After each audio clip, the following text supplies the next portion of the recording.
Over a 5-decade career, Larry Gelbart has worked with everyone from Bob Hope to Sid Caesar to John Belushi and Whoopi Goldberg and many, many others. His credits include the play, A Funny Thing Happened on the Way to the Forum, the films, Oh God and Tootsie, and the television series MASH. Laughing Matters is his memoir of his life as a comedy writer, and I am enormously pleased to have him on this broadcast one more time. Welcome back, sir. Thank you, sir.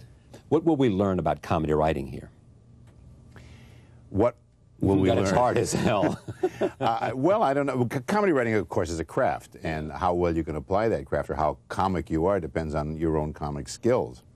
But if it's a craft, it means that you can learn it. You can learn what makes a comedy, but then it's still up to you to take the top off and pour the comedy All in. right, but here's the question. I mean, I've asked, if I take you and Neil Simon and 10 other people, right, and say, is there a common denominator here, what would it be? Neil Simon and 10 other people like us? Yeah, right. Well, we're all... Who've written for theater, who've written for film, right, who've written for Jack Parr and Mel Brooks and Sid Caesar, and I have a dozen other people. Yes. Well, we all started quite young. I think we're all Jewish, most of us. We were. That's now, why is that? Our parents were Jewish. Yes, that makes a difference. Yes, it does. That's the start But you of it. can be Jewish without having Jewish parents. Yes, you can. I wasn't that lucky. We were parents of immigrants. We were parents who had very close connections to Europe. We had a different point of view. We were all urban, bright. Yeah. We had many things in common, including New York. Well, I'm from Chicago. Yeah. Chicago, but... Well, Chicago is New York on the road. You right, know, exactly. if it worked out well, it was going to become New York. Yeah. I came to New York early enough to be part of that 50s time. Yeah. But what we have in common is a gift, and however self-serving that sounds, it's not a gift any of us ask for or that we can return. You know, we just seem to see things with you know, through a humorous prescription. Of all the things you have written, you got to put one in some kind of time capsule. Yes. What's that going to be? Forum. Funny thing happened on the way to the Forum. Why? Firstly, it was a collaboration. Burt Shevelov, the late Burt Shevelov, and I wrote the book. Stephen Sondheim wrote the score. It was the most daunting assignment I ever gave myself. It was 5 years in the writing, over 10 drafts. Very difficult concept to do a Roman comedy that would work today without being anachronistic. And it was my college. I learned everything I think I know about comedy writing from that experience. And the fact that it can come back 40 years later and be successful again says something about the kind of job we did. Who did it first? Performed it? Yeah. Zero Mostel. Right. Jack Guilford. Right. Davy Burns, John Carradine, Raymond Walburn. Wow. Directed by George Abbott at the age of 75. Yeah.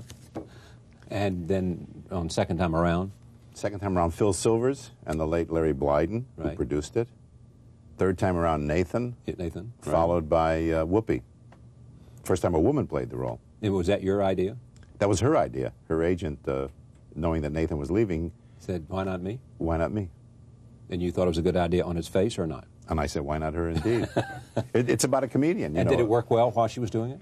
People were thrilled to be in the same room with her in the theater. Yeah. They just adored her, and it worked. It worked like a charm. Almost more than anybody I know, she's sui generis in show business, isn't she? Yes.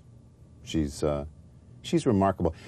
She wasn't the broad comic that the other people who populated that role had been, but she brought something else to it.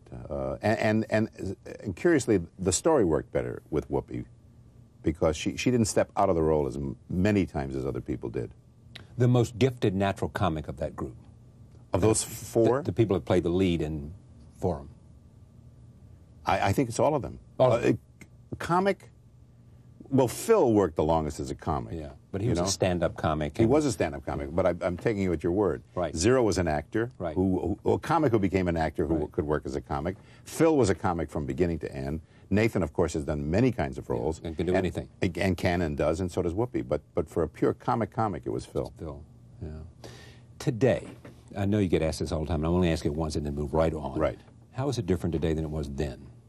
It being? Being the writing comedy, creating comedy for the stage in comparison today and what we see on the tube? In the tube, and what we see Comedy's rougher and tougher, more vulgar. More edge. More edge, but it's reflecting the society. Less wit? Wit is a three-letter word. Mostly we hear four-letter words. That's good. Fortune cookies are us. How about MASH? How about it? I mean... Okay, next subject. No. Why do you say that? No. I don't know what you... Well, I mean, MASH is an extraordinary television phenomenon. It really is. I'm very proud of what I had to do with it, yes. What did you have to do with it? I watched it every week.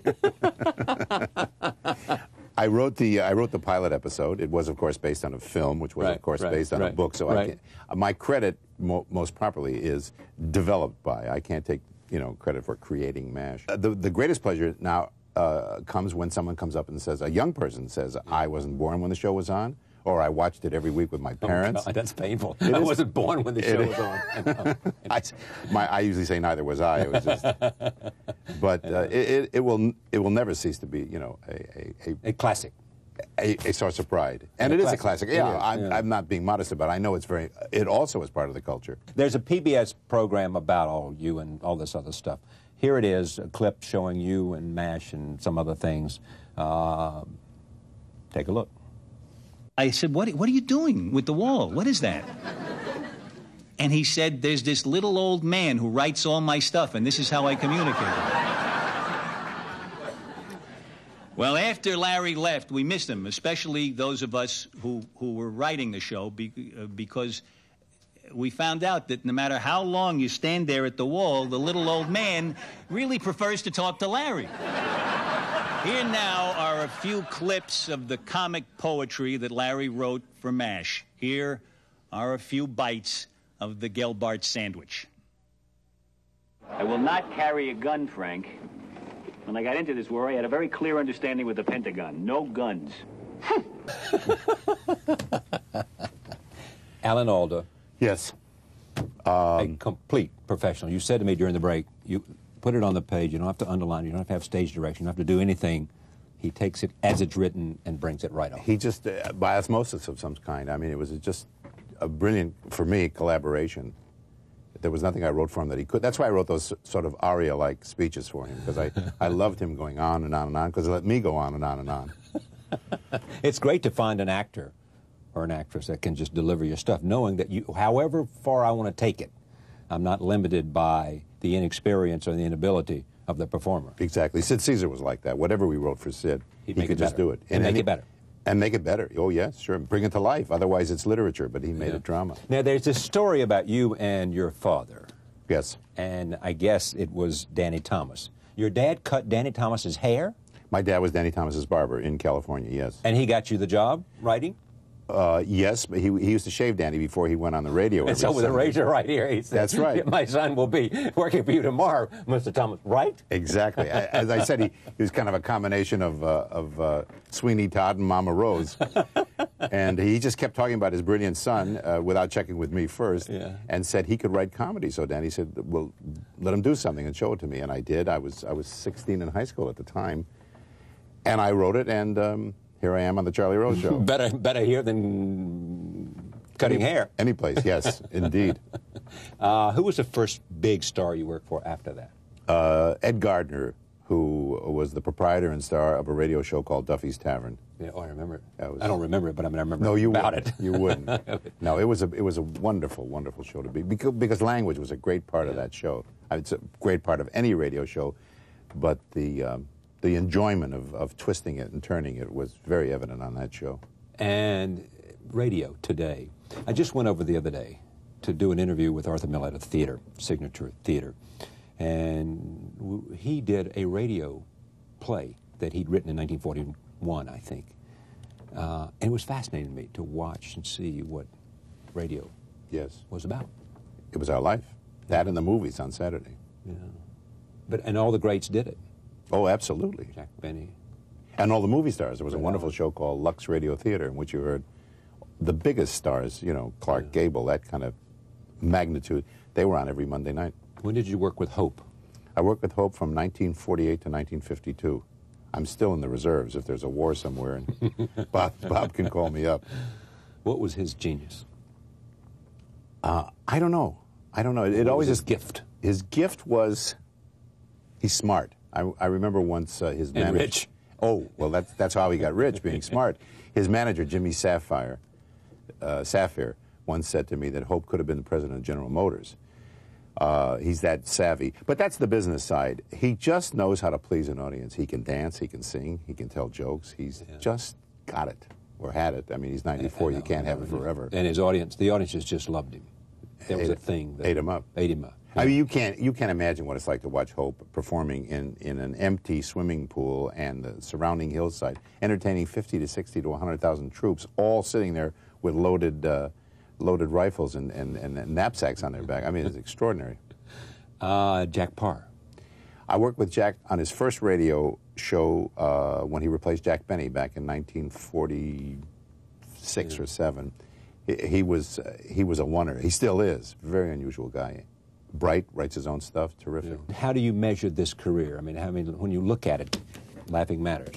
What do you say? Well, I never thought of a career. I always thought I was working, and now I turn around and see that I had a career. Yeah, exactly. I'm very pleased to have been able to do as much as I've done for as long as I've done, given that early start, and still be able to do it, or people want me to do what I do. Sid Caesar. Sid, you've done this before, but that's okay. You can do Sid. Well, you can do Sid forever. I know. Sid was remarkable. I think I may say it in the book, and if I don't, I certainly feel it. He was our heavyweight champ. Our being, the writing staff, he could just do anything we asked him to do. Incredibly versatile. And he led it. Led it? Yeah, but wasn't he the? He let it happen. Yeah. Yes, but he led he was the guy at the head of the table, wasn't he? He was in the middle of the table. In the middle of the table. He didn't direct the writing. He would be the editor-in-chief, so to speak. I see. We would be pitching material, and he would be nodding at the guy at the typewriter saying, this is in, that's not in. But based on what he thought would work. Yes, of course. And very often he would take our word for it that it would work. Yeah.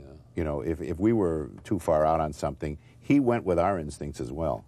It was a benign, dictatorship in that room. Oh God. Oh God is based on a novel by Avery Corman, and originally I was going to direct that picture for David Susskind of all people, and I asked Woody Allen if he would play what became the John Denver part, and I asked Mel Brooks if he would play God. Woody was working on something else at the time, and I don't think Mel wanted a demotion. You knew Woody from Sid Caesar? Or what? I knew Woody from Sid Caesar. Right. I met him on Sid Caesar, yes. Yeah, and Mel was working or something? No, I say Mel didn't want to play God because he didn't want the demotion. Yeah. It took me 2 tries, Charlie. I know, I didn't get it the first time. I didn't hear it. And so, therefore, George and John Denver. Yes, George was my idea. Jerry Weintraub, who produced the picture and was John Denver's, the late, unfortunately, John Denver's manager, suggested him, and it was a wonderful combination.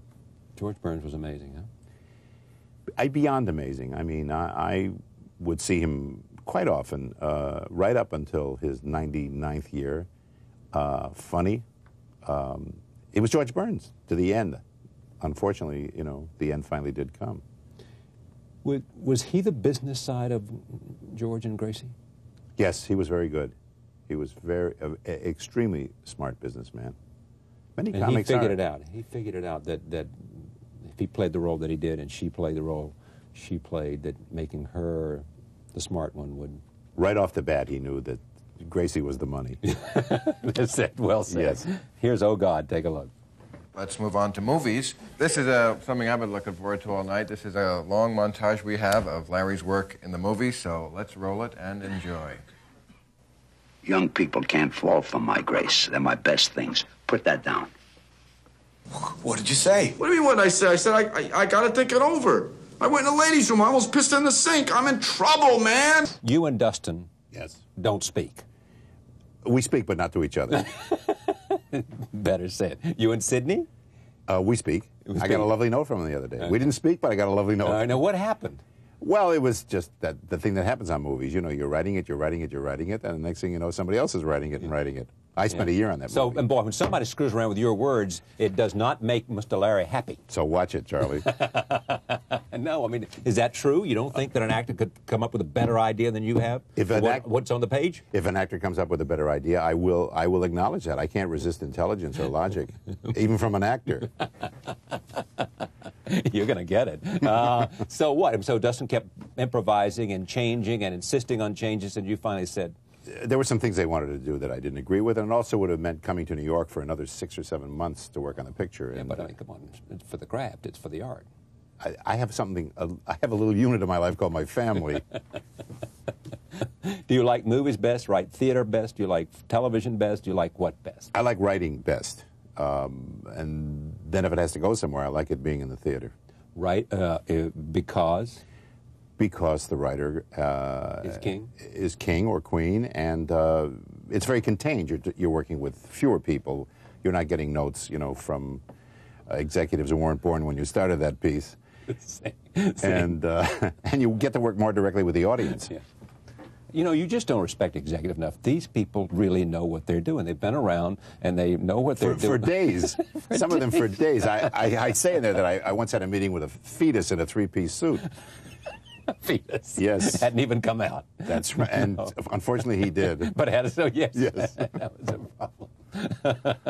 In a tuxedo or just a Navy suit? Only at award time.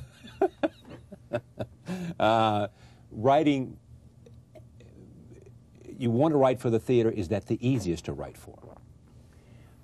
When you're writing something that you really have a feeling for, then I don't know if easy is the word, but it's the most enjoyable working on that, no matter where it's going. What do you do best in terms of writing? Do you have best an eye ear for dialogue, for narrative, for a phrase? What? I think what I do best in writing is rewriting. I think once I get something that works or seems to work, fine-tuning, polishing, honing, perhaps rethinking scenes. That's the most enjoyable part of the process. Thinking about all these people that you work with, I mean, just reflect those we've already talked about and perhaps some others that are in here. I mean, you look at this, I mean, you see pictures of some of the biggest people in our business who've come along, from Whoopi and everybody else that are there, Danny Thomas and Woody Allen. Woody Allen. Woody and I worked together on two what were called television specials, 2 one-hour shows when he was quite young. He was introduced to me as the young Larry Gelbart, and I said, I am the young Larry Gelbart. He's extraordinary. I think he's one of the most original and industrious and creative people of this century. Original and industrious and creative people of this century? Yes. I meant this month, I'm sorry. I forgot. You just, this century. This century. I mean, he is... Forget Charlie Chaplin. Well, Charlie Chaplin. Oh, I didn't know he changed his name. Woody did. Well, you named me... his name. Exactly. You named me another American director with Woody's track record. The number of films, the quality of those films. Clint Eastwood. Not as funny as Woody. Well, okay. Except when he's trying to do comedy. And not Clint Eastwood. No, Woody's got... The body of work. Yeah, absolutely. And it goes on and on and on.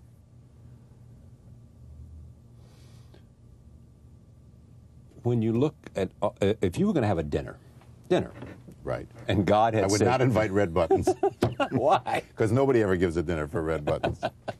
And God said, here's the list. Give me a guest list. No, God said the following. Yes. I'm taking you, Larry.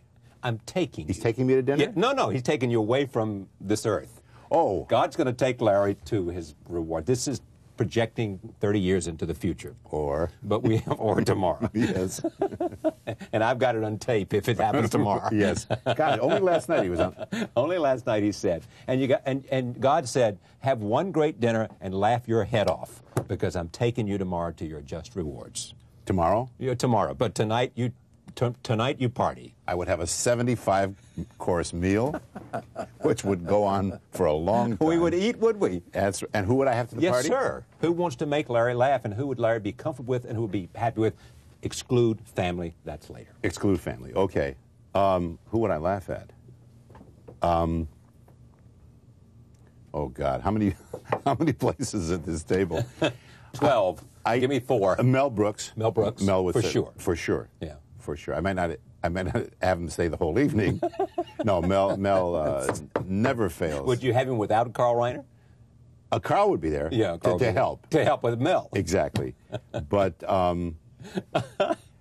I don't know. It's such This is a short tough one, notice. isn't it? It really is. Now, is it tough because you don't want to leave somebody out, or because you're not that way? I mean, you just say it like it is. You don't care anymore. I think so. Maybe I could have Dustin in for coffee. That would be funny. That would be nice. Can we get back to the dinner? Why don't we try lunch first? If that works, we'll have this huge godlike dinner. Well, okay. So who would you want there? Who are you going to call for this? Beyond funny, maybe just provocative, maybe interesting. Provocative and interesting would be better. Okay. I always love meeting with Stephen Sondheim. I think he's enormously. Right. And we need music for this too, don't we? For dinner, not for lunch. No, but we need music for where we're going. Right. We want to go away with the right song. Well, this would be just lunch for 2. Okay. I'm afraid. All right. Just lunch for 2. That's it. Okay. Bill, okay. All right. Who else? Sid Caesar?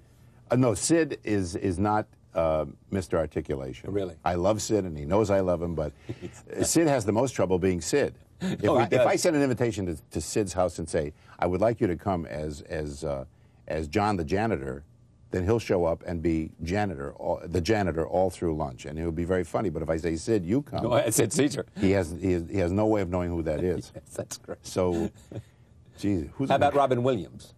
Yes, Robin. The people I don't know. You don't have to know him. Oh, well, Robin Williams is enormously entertaining. He is. He's enormously entertaining. As good as I know. Fabulous. I mean, he's from Mars. I have no idea how how it got wired on that hard drive. It's just amazing. I'd have him. I'd have Steve Martin. Yeah. And Steve could serve 2 purposes. One, he could be funny, but he also is so brilliantly smart. Okay. Right? Are you coming to this? I'm just. You're doing such a beautiful job of making up my guest list. Well, you're not going to be there, Charlie. No, I'm sorry. Maybe breakfast. That's enough. That's enough, people. Right. Give me the bill. I'm finished with this lunch. So what didn't you say in here that you should have said, huh? Oh, dear. I didn't say anything about what's going to happen to me in the next, not 30 years, but the next. How old are you? I was 70, February 25th. 70. Was that 70? Was that traumatic at all for you? I mean, you look terrific. You think like 70s? You think 70's any better than 69? I don't know. I am a young man, yeah. but except when you see the X-rays. Oh, inside there's a 70-year-old man. Yes. Yes. But any great thing you want to do in the remaining time in the next 30 years? Achievement, or you just want to go out there in the little garden and putt around? No, I want to go to my office and do what? And write one great play? No, just write. If it turns out to be great, fine. Nothing I ever did, I thought this is a great piece of work. It was just something which entertained me, and so I had every reason to suspect it might entertain others. You never set out to write a great piece of Who literature. Does? I mean, that's a recipe for disaster. If you set out with such high and noble aspirations, you will never reach them. Never. You can just aspire to do your best. Yeah. Laughing Matters on writing, on MASH, on Tootsie, Oh God, and a few other funny things. Larry Gelbart is our guest, and a remarkable tour through American comedy and film and theater and television. He has been there and done that. Thank you very much. Thank you, Charlie. We'll be right back. Stay with us.